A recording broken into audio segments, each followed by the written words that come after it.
कहानी की शुरुआत में हम ड्रासा नाम की एक शार्प शूटर को देखते हैं जो पिछले कई घंटों से एक टनल में छुपी हुई है। दरअसल वह यहाँ अपने शिकार का इंतजार कर रही होती है। ड्रासा को पास के एयरपोर्ट पर एक गवर्नमेंट अफसर को मारने का टास्क दिया गया था। कुछ ही देर बाद रनवे पर एक प्लेन लैंड करता है। ड्रासा को जैसे ही अपना शिकार नजर आया उसने उसे कई किलोमीटर दूर से एक ही शॉट में खत्म कर दिया। ड्रासा अपना ये काम इतनी बारीकी से अंजाम देती है कि वहाँ पर मौजूद गार्ड्स को पता ही नहीं चलता कि गोली किसने और कहाँ से चलाई। मिशन कंप्लीट करने के बाद ड्रासा अपनी माँ की कब्र पर जाती है जहाँ उसका फादर पहले से ही मौजूद होता है। यहाँ हमें ड्रासा के बारे में एक और बात मालूम होती है कि जब भी वह किसी को अपनी राइफल से मारती है तो उस बुलेट के कवर को अपने पास रख लेती है और फिर वह इन बुलेट कवर्स को अपने पिता को सौंप देती है। दरअसल ड्रासा एक कॉन्ट्रैक्ट किलर थी, यानी वह पैसों के लिए लोगों को मारा करती थी और अब तक कई लोगों को मार चुकी थी। इसे लोगों को मारना तो बिल्कुल अच्छा नहीं लगता था, लेकिन अब यह काम उसका पेशा बन चुका था। इसलिए ड्रासा उन बुलेट्स के कवर्स को अपने फादर को पकड़ा देती, जिससे उसका दुख थोड़ा कम हो जाता। ड्रासा अपने पिता को बताती है कि मुझे एक और नया प्रोजेक्ट मिला है जो पूरे 1 साल तक चलेगा। शायद इस दौरान मैं आपसे मिल नहीं पाऊंगी। जिस पर ड्रासा के फादर जवाब देते हैं, तुम हर साल आती हो और मुझे कुछ गोलियों के कवर पकड़ा देती हो, मगर अगले साल ऐसा नहीं होगा। मेरा कैंसर का लास्ट स्टेज चल रहा है, मेरे पास अब ज्यादा वक्त नहीं बचा और अगर आने वाले दिनों में मेरी मौत नहीं हुई तो मैं खुद 14 फरवरी वैलेंटाइंस डे पर अपनी जिंदगी खत्म कर लूंगा, क्योंकि अब मेरे पास जीने की कोई वजह नहीं है। तुम्हारी माँ भी मर चुकी है और तुम भी अपने काम के चलते साल में 1-2 बार मुझसे मिलने आती हो, इसलिए हो सकता है ये हमारी आखिरी मुलाकात हो। ये सुनकर ड्रासा की आंखें भर आती हैं। अब यहाँ सीन शिफ्ट होता है और हम देखते हैं इस कहानी के दूसरे लीड कैरेक्टर लेवाई को। लेवाई की जिंदगी बिल्कुल भी ठीक नहीं चल रही थी। उसे अक्सर भयानक सपने आते थे और नींद उसकी आंखों से कोसों दूर चली जाती थी। एक रात जब उसकी आंख बुरे सपने से खुलती है तो लेवाई अपने घर से बाहर निकलकर समुद्र के किनारे पर आता है। यहाँ उसे थोड़ा बेहतर महसूस होता है और वह अपनी डायरी में कुछ लिखने लगता है। तभी लेवाई को अचानक उसके फोन पर एक मैसेज आता है। उस मैसेज में उसे एक एड्रेस दिया गया होता है जहाँ उसे जल्द से जल्द पहुंचने का कहा गया होता है। लेवाई बिना वक्त गंवाए एक मिलिट्री बेस पर पहुंचता है और वहां उसकी मुलाकात होती है एक लेडी ऑफिसर से जिसका नाम बार्तो है। बातचीत के दौरान हमें पता चलता है कि लेवाई कोई आम इंसान नहीं बल्कि एक आर्मी ऑफिसर था, लेकिन अब वह रिटायर हो चुका है और सिर्फ इतना ही नहीं, वह एक डेडली स्नाइपर भी रह चुका है। वह अब तक 200 से भी ज्यादा लोगों को स्नाइपिंग से मार चुका है। बार्तो लेवाई से कहती है, मैं तुम्हें एक मिशन पर भेजना चाहती हूँ क्योंकि तुम एक बहुत ही अच्छे स्नाइपर हो और ये सिर्फ तुम ही कर सकते हो। लेकिन मिशन पर भेजने से पहले बार्तो लेवाई से एक बहुत ही जरूरी सवाल पूछती है, अगर तुम इस मिशन पर गए तो क्या तुम्हें याद करने वाला पीछे कोई है? ये बात सुनकर लेवाई को कुछ अजीब लगने लगता है, लेकिन फिर वह जवाब देता है, नहीं, मेरा इस दुनिया में अब कोई भी अपना नहीं है। ये सुनकर वो लेडी लेवाई से कहती है, तुम तैयारी कर लो, कुछ घंटे बाद तुम्हें उस मिशन पर भेजा जाएगा और वहाँ तुम्हें 1 साल के लिए रहना है। इसके बाद लेवाई को बेहोश कर दिया जाता है और जब उसकी आंख खुलती है तो वह अपने आप को एक एरोप्लेन में पाता है। लेवाई कुछ समझ नहीं पाता कि आखिर उसे कहाँ ले जाया जा रहा है और उसे किस तरह का मिशन सौंपा गया है। इसलिए लेवाई वहाँ पर मौजूद एक सोल्जर से पूछता है, मुझे कहाँ ले जाया जा रहा है? लेकिन वह सोल्जर लेवाई की इस बात का कोई जवाब नहीं देता, बस इतना कहता है, अपना आईडी और वॉच हमें दे दो, ये सब तुम्हें तब वापस मिलेगा जब तुम्हारा मिशन पूरा हो जाएगा। थोड़ी देर बाद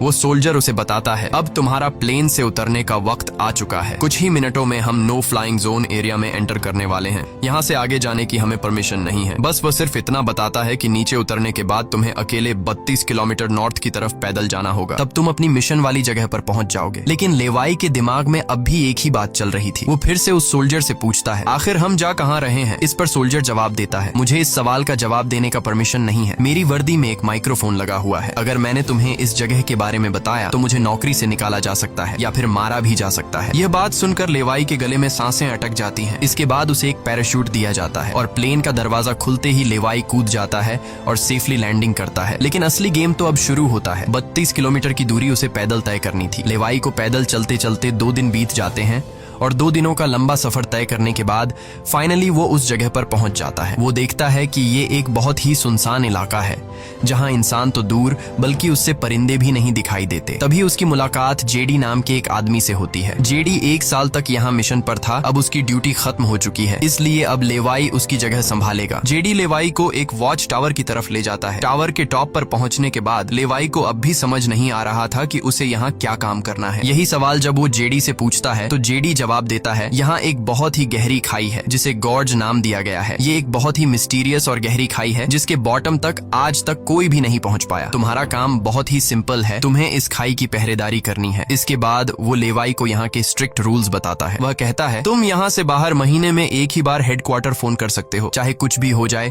तुम बाहर की दुनिया से जुड़ने की उम्मीद मत रखना। ये टावर जिसे हम वेस्ट टावर कहते हैं, इसके ठीक सामने ईस्ट टावर है, वह रशिया का है। वहाँ भी एक गार्ड अपनी ड्यूटी निभा रहा है, लेकिन तुम दोनों के बीच कोई भी कांटेक्ट अलाउ नहीं है। तुम्हें सिर्फ अपनी ड्यूटी पर ध्यान देना है और हाँ, आने वाले खतरे के लिए हर वक्त तैयार रहना, क्योंकि यहाँ तुम पर किसी भी वक्त हमला किया जा सकता है। यहाँ ऑटोमेटिक गन्स और नीचे ढेर सारे लैंड माइन्स लगाए हुए हैं। अगर ऑटोमेटिक गन्स में गोलियां खत्म हो जाए तो उसे हमेशा रिलोड रखना, क्योंकि हमले के दौरान ऑटोमेटिक गन्स तुम्हारी बहुत काम आएगी। और आखिरी बात, अगर तुम्हें कभी भी यहाँ तेज सायरन की आवाज सुनाई देने लगे तो तुम बिना सोचे समझे यहाँ से भाग जाना। जेडी कहता है, मुझे भी नहीं पता कि ऐसा क्यों बोला गया है, लेकिन मुझे जो पिछले ड्यूटी वर्कर ने बताया था वही मैं तुम्हें बता रहा हूँ। लेवाई उसकी सारी बातें अच्छी तरह से सुन लेता है, पर उसका सवाल एक ही था। वह पूछता है, आखिर यहाँ ऐसा क्या है जिसके लिए इतनी स्ट्रिक्ट सिक्योरिटी लगाई गई है? तभी जेडी एक ग्रेनेड निकालता है और इस ग्रेनेड को उस गहरी खाई में फेंक देता है। ग्रेनेड जैसे ही खाई की गहराइयों में धमाका करता है, वहाँ से एक अजीब भयानक आवाज गूंजने लगती है। वो आवाज किसी इंसान की बिल्कुल भी नहीं थी, वो किसी ऐसी चीज की थी जो अंधेरे में छुपी थी। जेडी लेवाई की तरफ देखता है और कहता है, ये आवाज जो तुम सुन रहे हो ये उन क्रीचर्स की है जिन्हें हम होलोमैन कहते हैं। ये क्रीचर्स इस घड़े के अंदर रहते हैं और तुम्हारी यहाँ पर ड्यूटी ये है कि इस घड़े के अंदर से किसी भी क्रीचर को बाहर निकलने नहीं देना है। कहा जाता है कि 1940 में यूएस आर्मी के 2400 आर्मी सोल्जर्स को इस गड्ढे के अंदर भेजा गया था ताकि यह सोल्जर्स उस गड्ढे के अंदर मौजूद सभी क्रीचर्स को खत्म कर सकें, लेकिन आज तक उनमें से एक भी जिंदा सोल्जर वापस लौट कर नहीं आया। और अब जेडी लेवाई को पूरी इंफॉर्मेशन हर एक चीज का बताकर घर वापस जाने की तैयारी करने लगा, क्योंकि उसने यहाँ 1 साल की ड्यूटी पूरी कर दी। अब लेवाई को यहाँ 1 साल तक ड्यूटी देनी थी। जेडी लेवाई को अलविदा कहकर यहाँ से निकल पड़ता है। वह बहुत खुश था क्योंकि 1 साल बाद वह घर जाने वाला था, लेकिन उसे पता नहीं था कि आगे उसके साथ कुछ ऐसा होने वाला है जिसके बारे में सोचने से भी डर लगता है। लोकेशन पर पहुंचने के बाद जेडी जैसे ही स्मोक करता है, तब एक हेलीकॉप्टर उसे लेने के लिए आता है। वह हेलीकॉप्टर उसके लिए रस्सी नीचे फेंकता है और जेडी इस रस्सी के जरिए ऊपर हेलीकॉप्टर में चढ़ने लगता है। हेलीकॉप्टर में बैठा एक सोल्जर पहले जेडी की आइडेंटिटी कंफर्म करता है। जेडी जब उसे अपनी पूरी इंफॉर्मेशन देता है तो हेलीकॉप्टर में बैठा वो सोल्जर पहले जेडी को शूट करता है और उसके बाद उसकी रस्सी काट कर उसे नीचे गिरा देता है। अब यहाँ एक बात तो साफ हो चुकी थी कि जो इस जगह आता है वो यहाँ से कभी लौट नहीं पाता। इसके बाद हमें अगले दिन का सीन दिखाया जाता है। लेवाई अपने काम को निभाने लगता है। सबसे पहले वो यहाँ की कुछ रिपोर्ट्स चेक करता है और जिन ऑटोमेटिक गन्स में गोलियां खत्म होती हैं उन्हें रीलोड करता है। इसी तरह से दिन गुजरते हैं और फिर 1 महीना। अब लेवाई को ये जगह बोरिंग फील होने लगी। वो सोचता है कि क्या 1 साल तक यहाँ बस अकेले ही रहना है, न किसी से बातचीत और न ही कोई एंटरटेनमेंट। इसीलिए टाइम पास करने के लिए वो अलमारी में रखी किताबें पढ़ने का सोचता है। जब वो अलमारी से किताबें निकालता है तो अचानक उसकी नजर अलमारी के पीछे की दीवार पर पड़ती है। उस दीवार पर कुछ नोट्स लिखे होते हैं। ये उन सभी लोगों के नोट्स थे जो इससे पहले इस टावर में अपनी ड्यूटी कर चुके थे। हर नोट में डर, अकेलापन और होलोमैन के खतरों का जिक्र था। एक दिन लेवाई को वेस्ट टावर से मशीन चलने की आवाज आती है। लेवाई जल्दी से अपने टेलीस्कोप से दूर से ईस्ट टावर को देखने की कोशिश करता है और तभी उसे एक लड़की दिखाई देती है और ये लड़की कोई और नहीं बल्कि ड्रासा होती है, जो कि उसकी अच्छी स्नाइपिंग की वजह से उसे इस टावर पर ड्यूटी दे दी गई थी। ड्रासा की खूबसूरती देखते ही लेवाई की नजरें उस पर जम जाती हैं, लेकिन लेवाई उससे बात नहीं कर पाता क्योंकि ऐसा करना रूल्स की खिलाफ वर्जी थी और ड्रासा को भी वेस्ट टावर में बैठे लेवाई के बारे में पता चल चुका था। अब इसी तरह से दिन गुजरते हैं और ये दोनों सोचते हैं कि क्या हमें एक दूसरे से बात करनी चाहिए या नहीं। कुछ दिन बाद ड्रासा का जन्मदिन आता है। अकेलेपन में घिरी हुई ड्रासा को लगता है कि उसे किसी से बात करनी चाहिए। वो लेवाई से बात करने की कोशिश करती है। ड्रासा एक व्हाइट बोर्ड के जरिए लेवाई से पूछती है, तुम्हारा नाम क्या है? इस पर लेवाई को रूल्स याद आते हुए कहता है कि नाम बताना अलाउड नहीं है, लेकिन ड्रासा मुस्कुराते हुए अपना नाम बताती है, मेरा नाम ड्रासा है। लेवाई भी ज्यादा न सोचते हुए अपना नाम बता देता है। ड्रासा बताती है कि आज मेरा बर्थडे है और ड्रासा अपने बर्थडे को सेलिब्रेट करते हुए डांस करने लगती है। ड्रासा लेवाई से पूछती है, क्या तुम्हें डांस करना आता है? लेवाई बताता है, नहीं, मुझे डांस करना बिल्कुल भी नहीं आता। जिस पर ड्रासा पूछती है, तो फिर तुम्हें क्या करना आता है? लेवाई जवाब देते हुए बोर्ड पर लिखता है, मैं शूटिंग थोड़ी बहुत अच्छी कर लेता हूँ। यहाँ ड्रासा उसकी शूटिंग स्किल्स चेक करने के लिए अपने टावर पर एक छोटी सी बॉटल उसके उसके सामने रख देती है और लेवाई अपने टारगेट को निशाने पर रखते हुए एक ही गोली में उस बॉटल को फोड़ देता है। अब यहाँ ट्रासा भी पीछे रहने वाली नहीं थी। वह भी अपनी शूटिंग स्किल्स को दिखाते हुए लेवाई के टावर में रखी एक छोटी सी बॉटल को बिल्कुल परफेक्ट शूट कर लेती है, जिससे लेवाई को पता चलता है कि ट्रासा कोई आम लड़की नहीं बल्कि वह एक डेडली स्नाइपर है। धीरे धीरे दोनों की बातचीत बढ़ने लगती है। ट्रासा और लेवाई एक दूसरे को समझने लगते हैं, लेकिन तभी जब ये दोनों बातचीत में मसरूफ होते हैं, ट्रासा की नजर अचानक नीचे गड्ढे की तरफ जाती है। वो देखती है कि नीचे से कुछ भयानक क्रीचर्स यानी होलोमैन तेजी से वेस्ट टावर की तरफ चढ़ रहे हैं। वह जल्दी से लेवाई को अलर्ट करती है, नीचे देखो, तुम्हारी तरफ कुछ क्रीचर्स बढ़ रहे हैं। लेवाई जैसे ही नीचे देखता है, उसकी आंखें चौंक जाती हैं। नीचे सिर्फ एक या दो नहीं बल्कि हजारों क्रीचर्स ऊपर की ओर बढ़ रहे होते हैं। वो बिना वक्त गंवाए अपनी स्नाइपर राइफल उठाता है और एक एक करके क्रीचर्स को शूट करने लगता है, लेकिन क्रीचर्स की तादाद इतनी ज्यादा होती है कि लेवाई उन्हें अकेले संभाल नहीं पाता। इसलिए ट्रासा भी अपनी मशीन गन से गोलियां बरसाने लगती है। अब वेस्ट टावर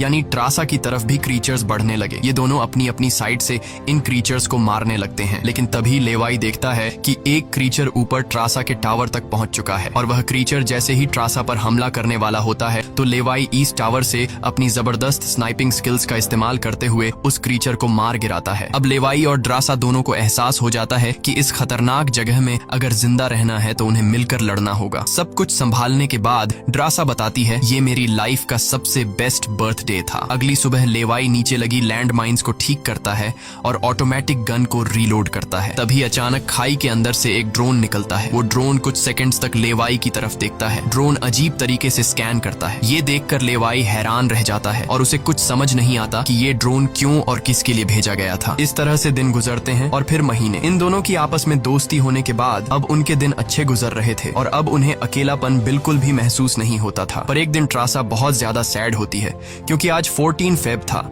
और उसे याद आता है कि उसके फादर ने कहा था कि अगर कैंसर की वजह से आने वाले कुछ दिनों में नहीं मरा तो वो 14 फेब के दिन खुद को मार देगा। और यहाँ ड्रासा बोर्ड पर लिखकर लेवाई को बताती है, आज मैं खुद को बहुत ही अकेली महसूस कर रही हूँ। अगर आज मेरे पास कोई होता तो बहुत अच्छा होता। लेवाई को भी पहले ही दिन से ड्रासा से मिलने का मन था और आज वह खुद को रोक नहीं पाता। वो ड्रासा के पास जाने का प्लान बना लेता है। वह एक रॉकेट लॉन्चर के जरिए ईस्ट टावर तक पहुंचने का जुगाड़ कर लेता है। अगली सुबह वो रॉकेट लॉन्चर का इस्तेमाल करके एक मजबूत रस्सी को ड्रासा की तरफ फेंकता है, जिसके बाद ड्रासा टावर के बाहर आती है और वो रस्सी को मजबूती से एक पेड़ के साथ बांध देती है ताकि लेवाई रस्सी के जरिए लटक कर ईस्ट टावर तक पहुंच जाए। लेवाई बिना देर किए उस रस्सी के सहारे ईस्ट टावर की ओर बढ़ने लगता है, लेकिन बीच में वो अटक जाता है क्योंकि आगे रस्सी की ढलान खत्म हो चुकी थी। इसलिए अब लेवाई हाथों की मदद से आगे बढ़ने लगता है और करीब आधा घंटा हाथों की मदद से सफर करने के बाद वो ड्रासा के टावर तक पहुंच जाता है। ड्रासा उसे वेलकम करती है और कहती है, तुमसे बहुत ही गंदी पसीने की बू आ रही है, इसलिए पहले तुम नहा लो, फिर मैं तुमसे मिलूंगी। लेवाई को ये सुनकर हंसी आ जाती है। वह कुछ कहता नहीं, बस सिर हिलाकर मान जाता है। ड्रासा यहाँ पर शरारत करते हुए उसके कपड़े दूर जाकर छिपा लेती है और सीसीटीवी कैमरा के जरिए लेवाई को देख रही होती है, जो टावर में मौजूद शावर में नहा रहा होता है। उसके बाद लेवाई और ड्रासा एक साथ बैठकर काफी देर तक बातें करते हैं। ड्रासा उससे अपनी पूरी स्टोरी बताती है और बताती है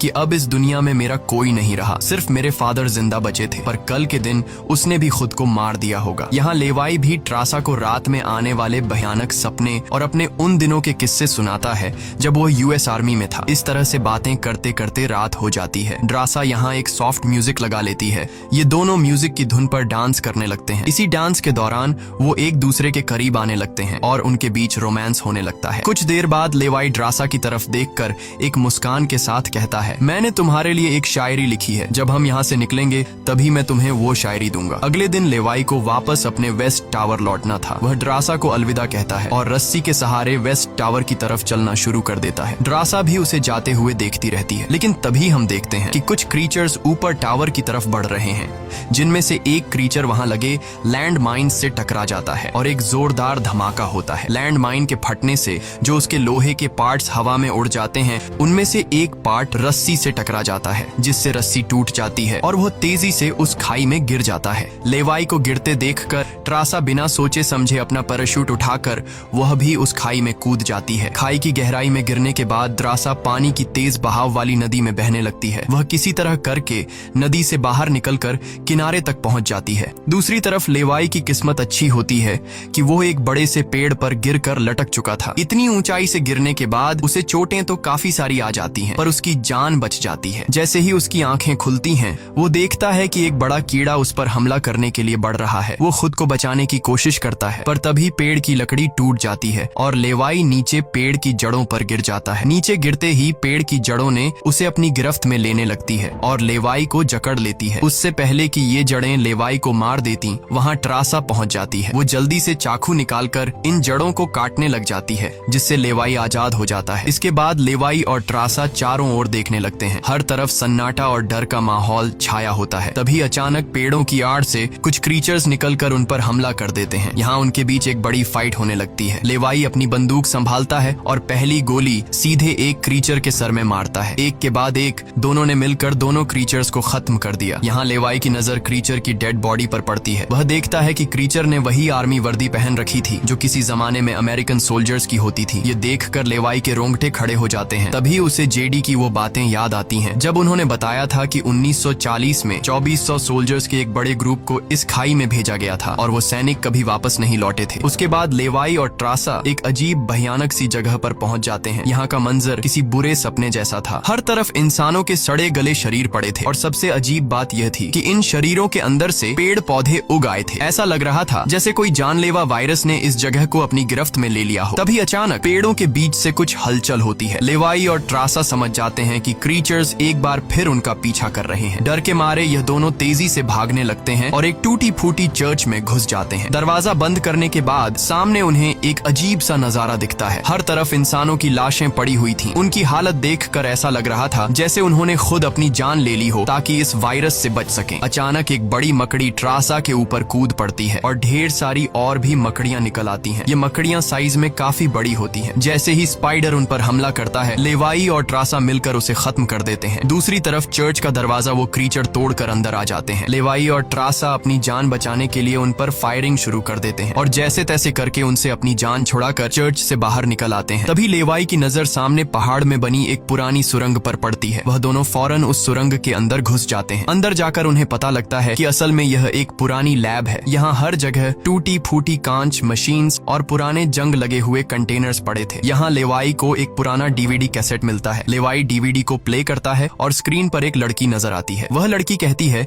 कि हम लोग यहाँ एक सीक्रेट केमिकल मिसाइल प्रोजेक्ट पर काम कर रहे थे। हमारे साथ सैकड़ों साइंटिस्ट थे, पर एक दिन यहाँ भूकंप आया। भूकंप के तेज झटके से मिसाइल की केमिकल लीक हो गई। जहरीला केमिकल हवा में मिलने लगा। कुछ ही घंटों में लोग वायरस से इन्फेक्ट होने लगे। वह लड़की अपना पेट दिखाते हुए बताती है कि मैं भी इन्फेक्टेड हूँ। हालांकि हमने मिलिट्री को सब कुछ बताया। हमने उनसे कहा कि इस पूरे इलाके को बॉम्बिंग करके तबाह कर दिया जाए ताकि इन्फेक्शन और फैल न सके, लेकिन उन्होंने हमारी बात नहीं सुनी। इस वीडियो को देखने के बाद लेवाई को वहाँ एक नए जमाने का कंप्यूटर मिलता है। लेवाई को समझ नहीं आता कि इस जगह में आज के दौर का कंप्यूटर कैसे रखा गया है। लेवाई उसे ऑन करता है और उसमें मौजूद जानकारी को देखकर एकदम सुन रह जाता है। उसे डार्क लेक नाम की एक कंपनी के बारे में पता चलता है जो पैरामिलिट्री बनाने का काम करती है। ये कंपनी यहाँ से इन्फेक्टेड लोगों के सैंपल्स इकट्ठा करके अपने कंट्री के सोल्जर्स को सुपर सोल्जर्स में कन्वर्ट करने के लिए उन पर एक्सपेरिमेंट करती है। यही वजह है कि कोई भी देश इस जगह को मिटाना नहीं चाहता। इसके अलावा लेवाई को यह भी पता चलता है कि यह जो खाई है यहाँ पर एक बहुत ही बड़ा मिसाइल है जिसकी एक्टिवेशन पर जब वो फटेगा तो 4.2 किलोमीटर की लंबाई में सब कुछ मिटा देगा। लेवाई और ट्रासा ये सारा राज समझ जाते हैं। उन्हें पता चल जाता है कि जिस लेडी बार्तो ने उन्हें यहाँ भेजा था वही इस जगह की ओनर है और वो इस जगह का गलत इस्तेमाल कर रही है। और इस जगह को सीक्रेट रखने के लिए लेडी बार्तो हमेशा ऐसे इंसान को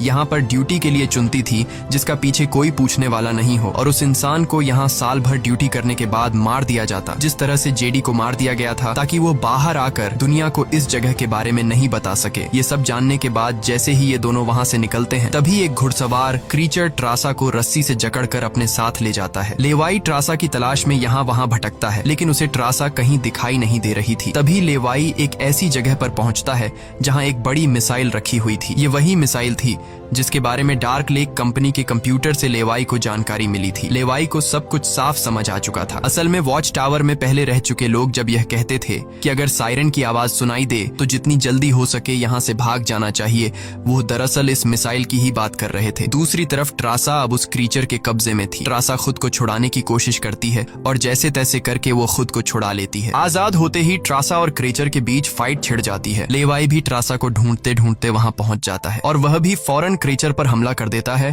और ये दोनों मिलकर उसे आग लगाकर जला देते हैं। और अब बारी आती है इन लोगों की यहाँ से निकलने की, मगर आगे का रास्ता और भी ज्यादा मुश्किल था। जैसे ही लेवाई और ट्रासा आगे बढ़ते हैं, सामने एक खतरनाक इलाका आता है जहाँ से निकलना एक बहुत ही बड़ा चैलेंज था। यहाँ इंसान और पौधे आपस में पूरी तरह से जुड़े हुए थे, जैसे कि वह किसी खतरनाक एक्सपेरिमेंट का नतीजा हो। खैर, ये लोग हर कदम को संभाल कर रखते हुए आगे बढ़ते हैं कि तभी ट्रासा का पैर फिसल जाता है, जिससे ये पौधे एक्टिवेट हो जाते हैं। वो ट्रासा को जकड़ लेते हैं, लेकिन यहाँ लेवाई हिम्मत दिखाते हुए आगे बढ़ता है और अपनी पूरी ताकत से ट्रासा को छुड़ा लेता है। वह बॉम्ब का इस्तेमाल करके वहां के पूरे प्लांट सिस्टम को उड़ा देता है। लेवाई ट्रासा को लेकर वहां से बाहर निकल आता है। थोड़ा सा आगे चलने के बाद उन्हें एक गैराज नजर आता है जहां पर एक गाड़ी खड़ी होती है। ये दोनों जल्दी से उस गाड़ी में बैठ जाते हैं और उस जगह से निकलने की कोशिश करने लगते हैं। आखिरकार कुछ दूरी तय करने के बाद उन्हें एक रस्सी नजर आती है जो ऊपर वॉच टावर तक जाती थी, लेकिन अब वो क्रीचर्स भी उनका पीछा करते हुए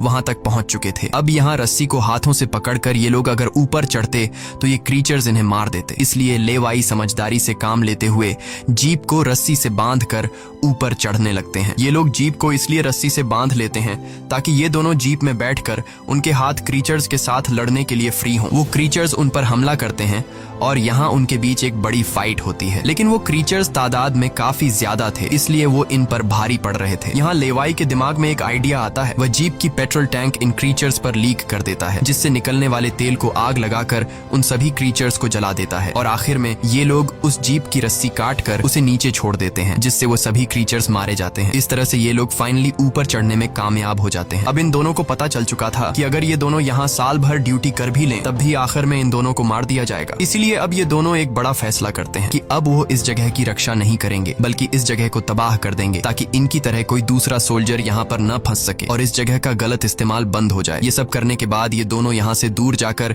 एक नई जिंदगी की शुरुआत करेंगे। यहाँ ट्रासा कहती है, मेरे पास फ्रांस में छुपने के लिए एक जगह है, हम वहाँ जाकर शादी करेंगे और आगे की जिंदगी वहीं पर बिताएंगे। लेवाई ट्रासा की बात मान जाता है और अब वह कहता है, मुझे वापस अपने टावर पर जाना होगा। मैं वहाँ जाकर टावर में एक बॉम्ब फिट करूंगा और साथ ही इस मिसाइल को भी एक्टिवेट कर दूंगा, जिससे यह पूरी जगह तबाह हो जाएगी। जिसके बाद लेवाई रस्सी की मदद से अपने टावर तक पहुंच जाता है। इस बीच लेडी बार्तो लेवाई से कांटेक्ट करती है और सवाल करती है, क्या तुम इस गड्ढे के अंदर गए थे, क्योंकि किसी ने हमारे कंप्यूटर को ऑन किया है। लेवाई यहाँ पर झूठ बोलकर बताता है, नहीं, मैं वहाँ नहीं गया था। लेकिन बार्तो जानती है कि लेवाई झूठ बोल रहा है। उन्होंने सिक्योरिटी कैमरास में सब कुछ देख लिया था कि लेवाई और ट्रासा दोनों गड्ढे के अंदर गए थे। फिर भी वो अपनी बात को आगे बढ़ाते हुए कहती है, अगर तुम नहीं गए तो फिर जाहिर सी बात है कि यह सारा काम उस वेस्ट टावर वाले गार्ड का है। तुम एक काम करो कि उस वेस्ट टावर वाले इंसान यानी ट्रासा को मार दो, क्योंकि उसने रूल तोड़ा है। यहाँ लेवाई हाँ तो बोल देता है, लेकिन बार्तो को पता चल चुका था कि यह उसे नहीं मारेगा और वह समझ चुकी थी कि ये दोनों अब यहाँ से भागने वाले हैं और बाहर जाकर दुनिया को इस जगह के बारे में बता देंगे। इसीलिए वह खुद हेलीकॉप्टर में यहाँ पहुँचती है। लेकिन बार्तो के पहुँचने से पहले ये दोनों अपनी पूरी तैयारी कर चुके थे। लेवाई टावर से काफी दूर जाकर अपनी लाइफ का सबसे लंबा शॉट लेता है और सीधा उस टावर पर गोली मारता है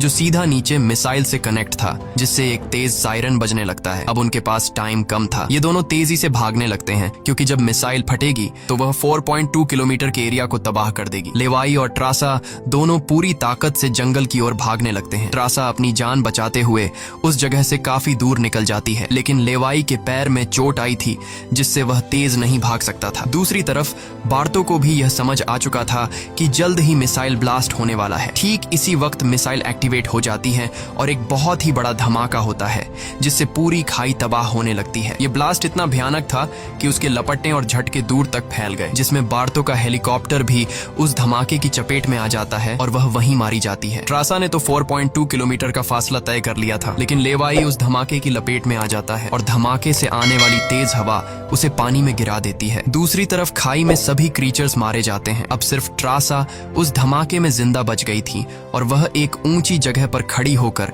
लेवाई का इंतजार करने लगी। इंतजार करते करते रात हो जाती है, लेकिन लेवाई का कोई अता पता नहीं चलता। वो समझ जाती है कि अब लेवाई जिंदा नहीं रहा, जिसके बाद कहानी यहाँ से कुछ महीने आगे शिफ्ट होती है। ट्रासा लेवाई की लिखी हुई कविता को पढ़ती है। हर एक शब्द में उसे लेवाई की यादें महसूस होती हैं। आंखों में आंसू लिए वो अपने दिल को संभालने की कोशिश करती है। अब ट्रासा एक नई जिंदगी की शुरुआत करते हुए फ्रांस के एक होटल में वेट्रेस की जॉब करने लगती है। लेकिन फिर अचानक एक दिन ट्रासा के सामने लेवाई आकर खड़ा हो जाता है। वह जिंदा था। लेवाई को देखकर ट्रासा की आंखें खुली की खुली रह जाती हैं। वह खुशी के मारे दौड़कर लेवाई को गले लगाती है और इसी के साथ यह कहानी खत्म हो जाती है। अगर वीडियो आपको अच्छी लगी हो तो हमारे चैनल को सब्सक्राइब और वीडियो को लाइक जरूर कीजिएगा।